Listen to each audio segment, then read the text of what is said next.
कपड़े धोने वाली बहू। शादी के पहले से ही विभा को कपड़े धोने का बड़ा शौक था। कभी नल के नीचे तो कभी तालाब के पास। अरे मेरी नीली वाली लुंगी नहीं दिख रही है। विभा की अम्मा, कहाँ रखी है लुंगी? अरे वो तो विभा ने परसों ही धोकर रखी थी आपकी अलमारी में, देखो वहीं होगी। वो ना मैंने आज धो दी, मुझे लगा कि गंदी हो गई होगी।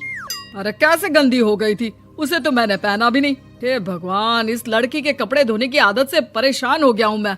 जितना तो घर में राशन नहीं आता, उससे कहीं ज्यादा डिटर्जेंट पाउडर का खर्चा है।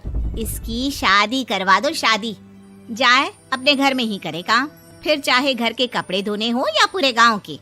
हाँ ठीक बोल रही हूँ, देखता हूँ मैं कोई लड़का। वो दिन भी आ जाता है जब विभा को देखने लड़के वाले आ जाते हैं। लड़की मुझे अच्छी लगी। होने वाली सास कहती है, बेटी अगर कुछ पूछना है तो पूछ लो। वैसे तो हमारी लड़की बहुत ही शर्मीली है, जो बोल दो वो मान लेती है, इसे क्या पूछना होगा। अरे कैसी बात कर रही हो माँ, मुझे इन लोगों के घर रहना है, सवाल तो कई है। हाँ हाँ बेटा, पूछ लो ना, क्या पूछना है। आप लोगों के घर कपड़े कौन धोता है? सास का मुंह बन जाता है।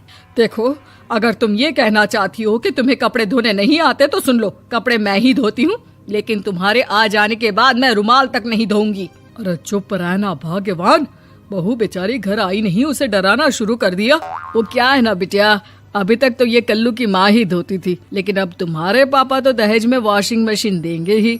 तभी विभा की माँ बोल पड़ती है, सवाल भी पूछा तो क्या। वैसे भाई साहब, मशीन की तो फिर भी कपड़े धोने की कैपेसिटी होती है। मतलब जो बिटिया दे रहे हैं ना विभा, इसे कपड़े धोने का बहुत शौक है। ये आप लोगों के क्या, आस पड़ोस गांव मोहल्ले सबके कपड़े धो दे और उफ तक ना करे।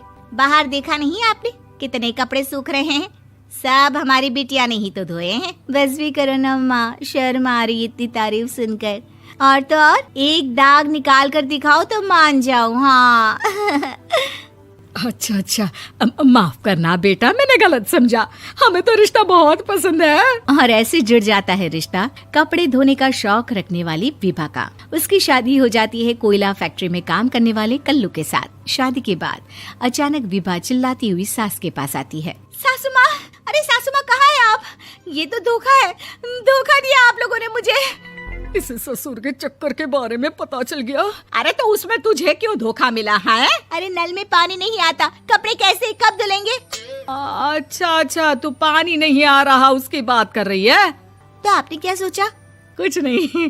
अच्छा, तेरी माँ ने कहा था कि कपड़े धोने का शौक है तुझे, याद आया मुझे। शौक बोलकर कपड़े धोने वाले मेरे जुनून को कम ना आके सासू माँ, कपड़ा धोना मेरा गुरूर है।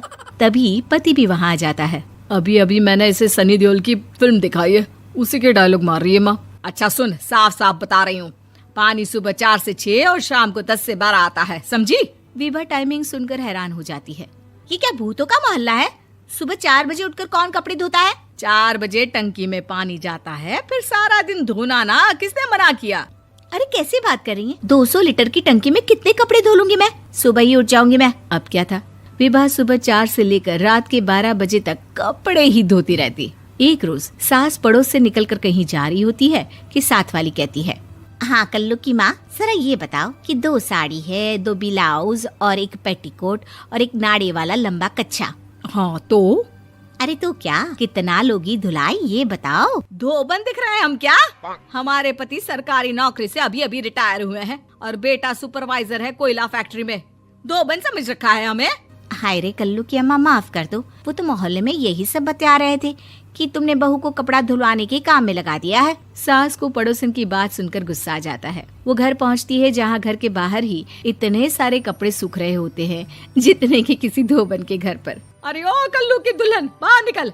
माँ जी यहीं आ जाओ, बाथरूम में चादर धो रहे हैं हम। अरे अभी हम धोते हैं, तुमको बाहर निकलो। ये आस पड़ोस वाले बोल रहे हैं कि हम बहू से कपड़े धुलवा कर उसे कपड़ा धोने वाली बना दिए हैं। अरे छोड़ो ना माँ जी, किन लोगों की बातों में आती हो? आस पास के लोगों का तो काम ही होता है कि वो किसी तरह सास बहू को लड़ा दे। बहू सारे घर के कपड़े धोती है, ये क्या कम है? बोलिए। सास को भी लग जाता है कि वो बहू का ये सनकीपन नहीं छुड़वा सकती, इससे अच्छा है कि खुद ही चुप हो जाए।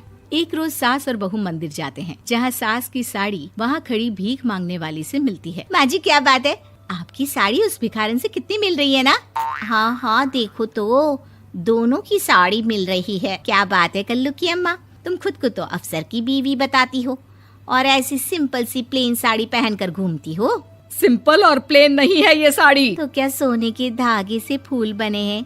कुछ भी सासू माँ, कुछ भी। हाँ बने थे इस साड़ी में सोने के धागे से फूल। मेरे पति लेकर आए थे मद्रास से स्पेशली मेरे लिए 10,000 की। ताहे भाई साहब इस भिखारन के लिए भी सेम टू सेम साड़ी लेकर आए होंगे 10,000 की।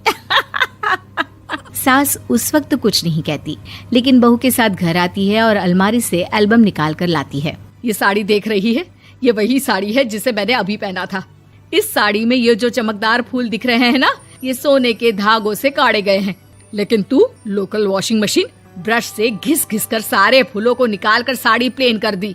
मुझे माफ कर दीजिए सासू माँ। और तो और, जब मैंने तुझे तेरी गलती के लिए कुछ नहीं कहा, लेकिन तूने तो सबके सामने मेरा मजाक ही बना दिया। क्यों? बहू को समझ में आ जाता है कि अब से उसका कपड़े धोना बंद।